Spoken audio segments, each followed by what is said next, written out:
સમગ્ર શિક્ષા કચેરી છોટાઉદેપુર દ્વારા ડૉક્ટર બાબા સાહેબ આંબેડકર ભવન ખાતે પ્રશસ્ત આચાર્યશ્રીઓની તાલીમ શિબિર યોજાઈ। જય હિન્દ, હું છું સંજય સિંહ રાણા, ટીમ જાગૃત સાથે।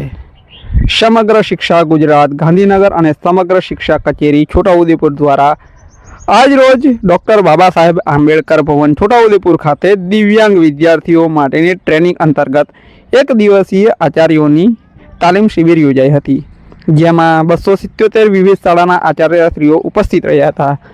તજજ્ઞો દ્વારા ઉપસ્થિત આચાર્યોને યોગ્ય માર્ગદર્શન આપવામાં આવ્યું હતું। આ પ્રસંગે જિલ્લા શિક્ષણ અધિકારી અરુણ પરમાર, જિલ્લા પ્રાથમિક શિક્ષણ અધિકારી જે.કે. પરમાર, સમગ્ર શિક્ષા છોટાઉદેપુર અધિકારી BRC હિતેશભાઈ સોલંકી, તાલીમ આપનાર તજજ્ઞો અને વિવિધ શાળાઓના આચાર્યશ્રીઓ આ પ્રસંગે ઉપસ્થિત રહ્યા હતા। નમસ્કાર।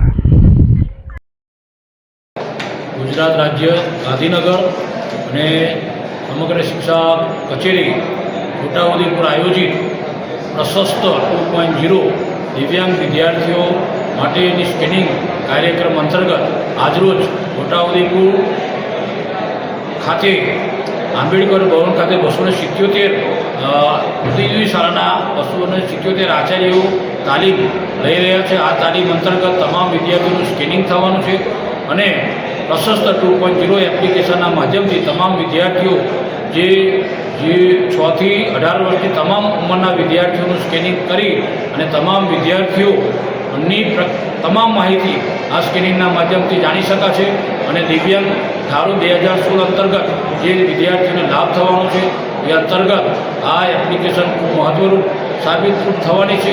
એટલે ખરેખર આજે તાલીમ લઈ રહ્યા છે તમામ આચાર્યોને પણ તમામ વિદ્યાર્થીઓ સુધી આ માહિતી ઉપલબ્ધ થાય, વાલીઓ પણ એમાં સહકાર આપે અને તમામ શિક્ષકો પોતે પોતાના મોબાઈલમાં એપ્લિકેશન ડાઉનલોડ કરી તમામ વિદ્યાર્થીઓનું સ્કેનિંગ કરવા માટેનું આ એક મહત્ત્વની તાલીમનું આયોજન કરવામાં આવ્યું છે, જે ભવિષ્યમાં ખૂબ ઉપકારક અને ખૂબ મહત્ત્વની સાબિત થવાની છે।